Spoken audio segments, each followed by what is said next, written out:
Welcome to Influential Entrepreneurs, bringing you interviews with elite business leaders and experts, sharing tips and strategies for elevating your business to the next level. Here's your host, Mike Saunders. Hello and welcome to this episode of Influential Entrepreneurs. This is Mike Saunders, the Authority Positioning Coach, and today we have with us Eric Reed, who's the CEO and founder of Reed5 Group. Eric, welcome to the program. Hey, thanks for having me, Mike. I'm excited to get into a conversation with you. Yeah, you're welcome. Give us a little bit of your background and then what led you to form your agency, Reed5 Group. Well, I came up through media and the alternative press in particular. And when I say the alternative press, I mean, in most major cities, there was a Thursday publication that would come out and talk about what was going on for the weekend, et cetera. It was Detroit Metro Times for me. It was Indianapolis Nouveau as well. So I came up through media. Then I went to, leading teams and building out sales and marketing structures. And then I did some startup work with a company called iNet Interactive in the greater Cincinnati area.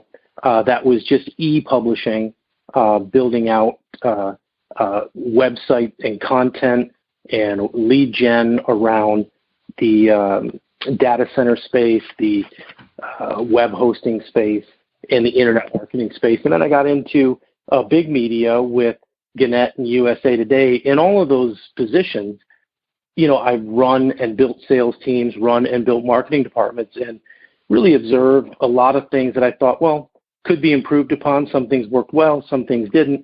So I kind of built out my own understanding that I wanted to start to communicate with potential clients down the road. And, a few years ago, about 2 years ago, I had the opportunity to do that.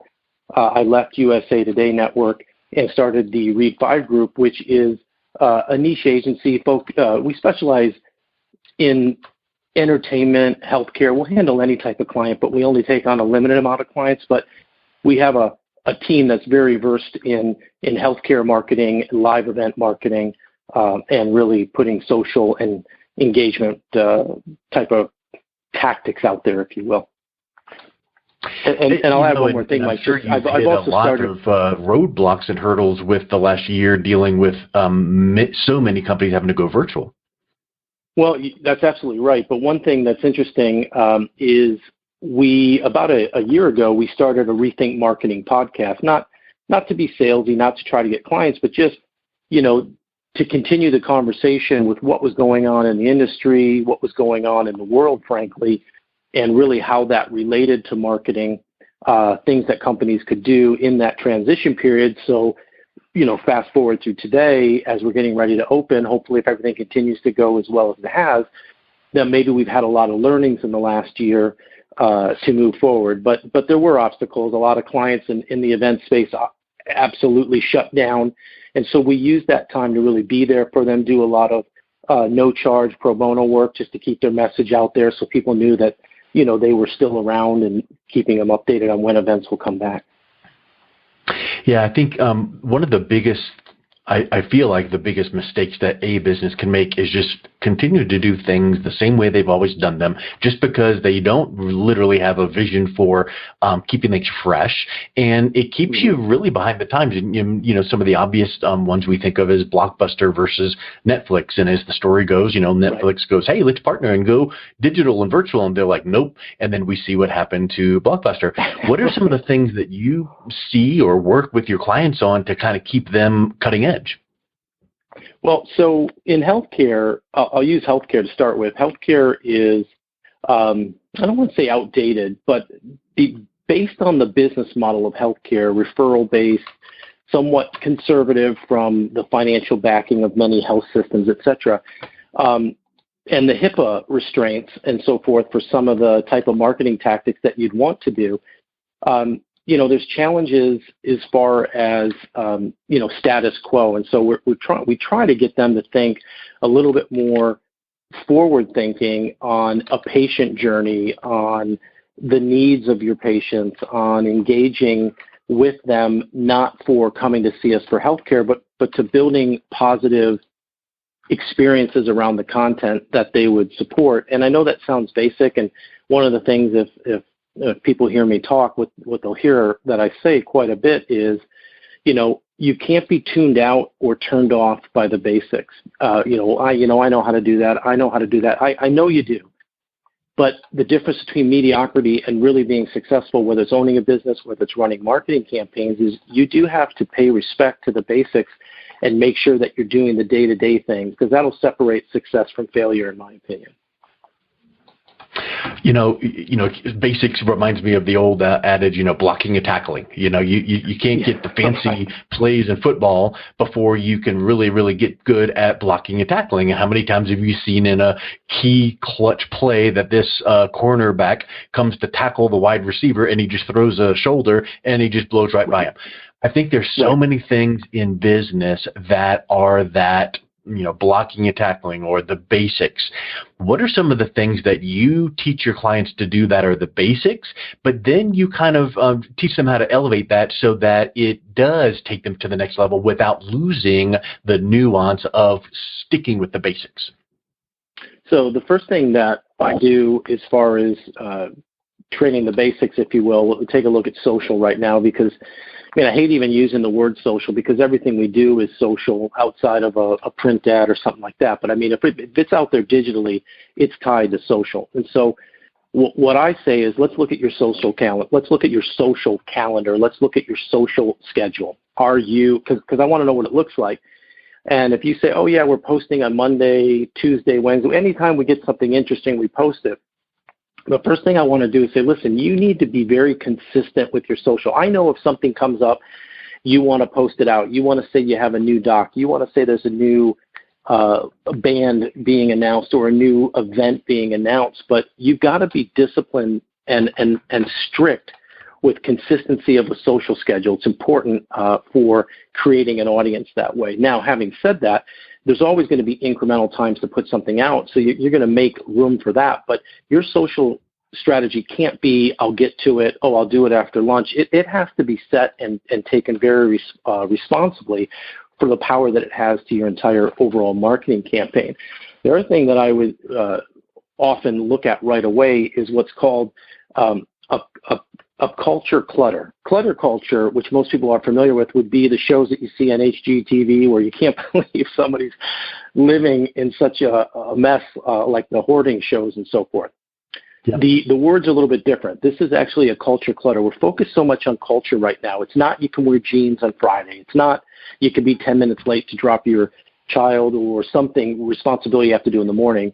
Culture is about being human right now. And so when you look around your office, this is, just to go right back to your question, when you look around your marketing department, you see bodies, you see what you see, but what you can't see is all the things that are cluttering up each person's culture. Those are only seen by them. And so if you could have the power to see all that, your floor would likely look very crowded, very disorganized. And so I think we have to go back and we have to define a culture of the business. Does everybody on your marketing floor or in your business, frankly, know what your vision is, know what your mission is? Do they understand it? Do they buy into it?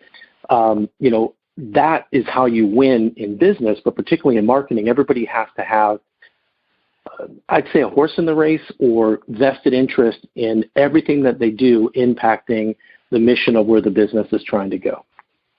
And so I have my clients look at those things first and foremost, because everything else we're going to recommend isn't going to work unless we've got a very cohesive culture type team. Yeah. And one thing you said a second ago made me think of something too, because you mentioned that you work a lot in the medical space. And so these clients of yours will need their target audience to understand what they do, to what problem they can solve. And I feel like there's something that you probably work with your clients on, but I think it bears talking about here, which is in marketing, it's kind of, I've heard it called technobabble, meaning here comes, one of your clients that's in the whatever medical vertical, and they know everything about what they do and they know what they solve, but the target audience doesn't. They're not very well versed in all of the things. You cannot ever assume that your prospective patients knows exactly what you do. So how do you work with your clients to make sure their messaging is dialed in so that then their content marketing is now better received? Well, so that's actually a fantastic observation and question. I used to work with, and I'll give her a shout out. Her name was Kim Sherlock in the Metro Cincinnati area, and she was a strategist on the team, and she always used to say how we're so close to it, we don't understand what other people wouldn't understand, and so you've really got to step away, and it's a skill and it takes discipline. You really got to step back and look at what you know so well and understand that maybe other people don't know it so well, and how do you get them to that point? So I think that ties to what you're asking me, and that is, we know, taking a healthcare example, as you're saying, or any business really, you know who you are, but does the audience or the community know who you are? And I would say that's often very different. So the challenge is, how do you take what you think you are, what you want to be, what you believe that your definition is, and make sure that that's the exact definition that's out there in the community, to your point, to tie to content and all that. And so, sure, you can do focus groups and you can do a lot of that stuff, but for me, it's something that I like to do, which is called creating intender channels. It's multi-layered marketing. And so we put out, we have this meeting and we say, okay, let's say we come out of that with 5 different takes on what the message is that we want it to be, that we think it is, and then we kind of play with that and kind of come left of it, right of it, and have one right on mark. And so we put out some content, and we really do a lot of metric and a lot of watching and recording, if you will, to see who's engaging with what. And then we take each of those as separate channels, and we continue to market to them as we push them down the funnel and ultimately turn into patient acquisition. And so I guess the long answer to your question is, I don't think we say this is what it is. I think we have to go to market with what we believe it is. We have to go to market with what it could be to the left and what it could be to the right, put out content and things that vet that and test it, and then learn from that and start to take away what doesn't work. It's almost like growth hacking. Take away what doesn't work and then double down on what we're seeing traction on. And when we get through that, we start to understand what our definition is in the community that's getting response and engagement. And if we like that, great. If we don't like that, that's a whole other challenge. Yeah, and we could spend about 4.5 more hours on just the one point alone of the buyer's journey, whether it's a patient or a client or whatever we're talking about. But in your world of patient acquisition and the medical field, every prospective patient looking at whatever vertical of medical that it is, they've got questions in their mind, and I would suspect that sometimes they don't even know the old saying, they don't know what they don't know. So right. It is imperative that the whatever clinic or the doctor's office is creating the right content that is making the prospective patients go, ooh, that I never thought that's a really good point. And then that leads to the next question and the next question. And it's not selling and telling, it is educating. So I think that's such a big piece of your marketing and content equation, right? Well, it is for me, and I think it has to be for everybody. And obviously you agree with that. And that is that, I think sometimes we get into a marketing chair. We say, I'm going to create this and I'm going to create that. It's a science lab. We want to experiment. We want to turn the levers and pull the knobs and do all the stuff that's fun in marketing. And there's plenty of time to do that. But at a certain point, we're kind of like brokering the relationship between the audience and the services. And we have to kind of understand that conversation and kind of mediate it and almost broker the deal, like I said, at the end, so there's a mutual agreement. And I think in healthcare, and I would say this translates to most businesses, is you can get too focused, again, on what you think the message is. Some people think that, well, doctors drive engagement, product drives engagement, product drives engagement. I would say the hospital, the healthcare facility, the business, to the younger generation coming up, they want to know what the organization is doing in the community for the community. Are they leaving a green footprint? Things that are important to that generation. We really have to understand that it's reputation management is important, but it's for the facility and the business, in my opinion, more than the doctor or the product. Yeah. Yeah, because now you're taking a storytelling kind of a tell us out your brand story approach. Mm-hmm. And there's something if you're doing things in the community, there's a wonderful website called callsmarketing.com, and they talk about the halo effect. Because if your prospective target audience, patients, sees you as doing things in the community and giving back and serving and whatever it is, volunteering or sponsoring this or that in the community, now all of a sudden they view your brand with this halo effect over it, and it really provides either a boost or some insurance protection in a sense. And there's literally a study there on their website that talks about, if there was a brand that had a little hiccup in their whatever, maybe they I don't know, had a customer service issue, it's going to be better received because they go, we forgive you because we see you're just awesome doing these things. So that's a really big point that you're bringing up there about that, telling the brand story. No, I agree with you. I would say that, I understand in healthcare, and again, I'm staying in healthcare just because there's some different innuendo there, but I think it translates to other businesses. But healthcare understands that your insurance is going to drive you where you should go. But in healthcare, you don't have to be the end game in the conversation. You just need to be part of the conversation. And I would say for businesses, that are in consumer products or, home improvement, whatever their business, real estate, et cetera, the bottom line is you want the business at the end of the day, but you don't want to cut yourself off from getting future business. So just because you can't, attribute an immediate sale to something you did, it's hard to measure what we're talking about, but I think it's foolish not to understand that it's going to have long-term benefit for your business, referrals, just people talking positively about you. Yeah, 100%.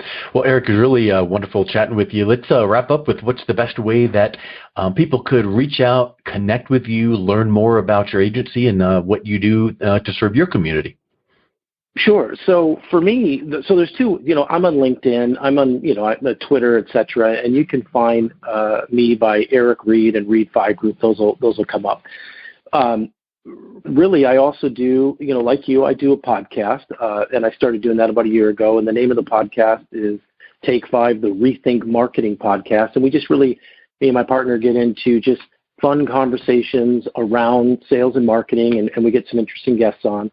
And then, of course, my website for my agency and business services is reed5group.com. That's just REED, the number 5, GROUP.com.